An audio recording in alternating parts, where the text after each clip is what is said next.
Add gravel, a bicycle, and the brand Genesis together, and you get the Bohe. The Bohe has all the trademarks that make a bike fit in the gravel classification, and priced at only $348, it's currently the most affordable dedicated gravel bike at Walmart. In this video, I'm going to go over how the bike is equipped. I'm going to give it a 10-mile test ride and end with my final observations, some pros and cons.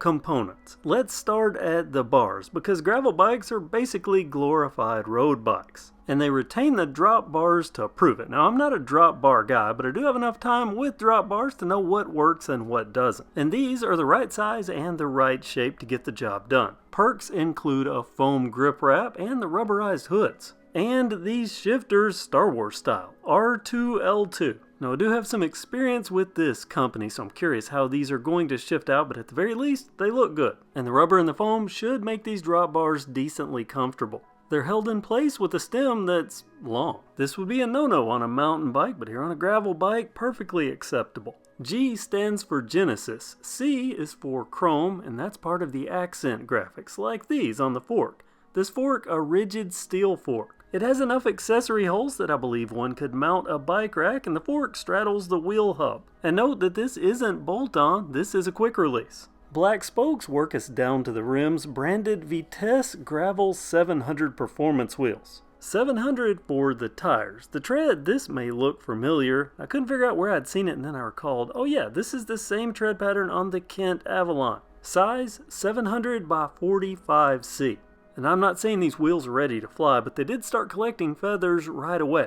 Here's a look at the quick release lever for the front wheel, and the front brake, a mechanical disc, a JAK super brake. Now, I have a hit or miss relationship with JAK, so I'm curious which side of that spectrum these are going to fall on. The rotor's 160mm. Cabling routes cleanly into the bottom of the down tube, and check out these barrel adjusters. Follow the cables all the way down and we get to the work, starting with the front derailleur, which is a match for the shifters because it too is an R2 L-Twoo. That's a lot of twos. And we're not done with the twos because it shifts through the front two gears on this 2x crankset. A crankset with 170mm crank arms and the cheapest of the cheapity cheap pedals, these plastic ones, but at least there's a reflector. Oh, in this crankset, it's a Pro Wheel. It says so right here. Pro Wheel forged AOE, which is possibly someone's spelling for alloy. L-Twoo up front, but Shimano equipped at the back. Red jockey wheel included. This is a Shimano Tourney TZ. Not the cheapest Shimano, but definitely not far up the line. The good news, it's mated to a replaceable hanger.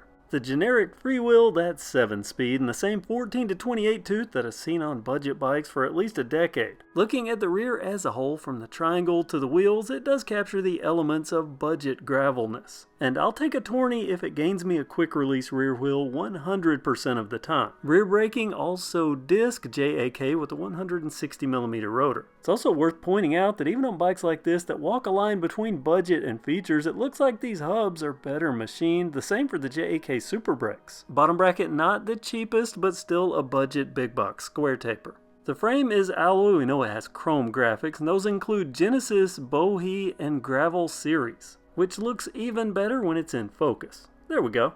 And these graphics, they are removable because shipping pre-removed some of mine. When they're intact, they look spectacular, as does this color. It's called denim blue. The frame design, the top tube tapers to a triangle, the bottom tube tapers from square to almost oval. It's eye-catching, but as a gravel bike, some may want to note only one cage mount.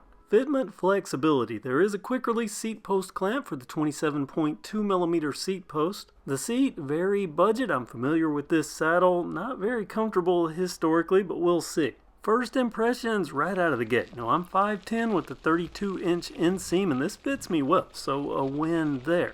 Smoothness, now this is a gravel road, but it's acceptable. Have I ridden better? Definitely. Have I ridden worse? Double definitely. You know, some budget bikes, I wonder if who designed it ever had to ride it. As for the Bohe, I'm pretty sure that whoever designed it did ride it and was content with what they had built. Now, if you're new here, I ride my first rides in out-of-the-box form without really adjusting anything. Shifting, usually finicky. This, also finicky. Luckily, the barrel adjusters, I can reach them while riding. I can reach both of them, and they both needed adjusting. And even then, I got it close enough to ride, but not perfect. good enough to hit all 14 speeds, which I showed here where I set the camera so I thought you could see the shifting. Because the shifter throw, it's perfect and it's equal on both sides. So I'll have to show you in a bit, but just know that the low gear is not the lowest I've ever ridden, but it is acceptably low, especially on today when I'm riding in 108 degrees. So climbing hills, especially tough, but doable. High gear I've also had higher, but this is usable. My clocked top speed, 22 miles per hour on asphalt, 20 on gravel. I mentioned street top speed because gravel bikes spend a lot of their time on the street, and that's where the multi-position capabilities of drop bars really come in handy. Being able to rack up miles, constantly shifting position for the best comfort. 10 miles of riding in high heat, I found out all I need to know about the Bohe. It can do it, both as a gravel bike and a street bike. And factoring in that this is, at the time of this video, the most affordable gravel bike at Walmart, it has potential. It also has some pros and cons. Let me start with the pros. Frame build quality. It's well built and by big box standards reasonably light at 30 pounds. Shifters. Once the shifting was dialed in, they have a nice throw and an equal throw on both sides and so far have been reliable. The wheels very free rolling and the rotors true. Both disc brake rotors true out of the box, not usually the case. The JAK Super Brakes kind of fall in between pros and cons because they're not great, but they do stop the bike. And I will say, at least in the case of this bike, the quality appears to be improved for JAK. Cons, the number one con, that this bike has a freewheel. We're starting to see cassettes on many bikes, including a gravel bike, $30 more than this. So the freewheel, a major disappointment. No internal cable routing. Considering the price, I have to get more critical, so I put this in my cons list. Also, because of the price, the seat post. I don't like this mount system for the saddle, or that the saddle is a bottom end saddle. I expect more at this price. Of course, we are in inflation times, so maybe a slight pass there, but not enough to get it off the cons list. Tires is on cons because these are not really gravel tires. They're 700 by 45C, so sizing yes, tread definitely no. Now they do work great if the gravel is tiny and you're riding straight. Start cornering, gonna wish you had some small knobbies like most gravel bikes have.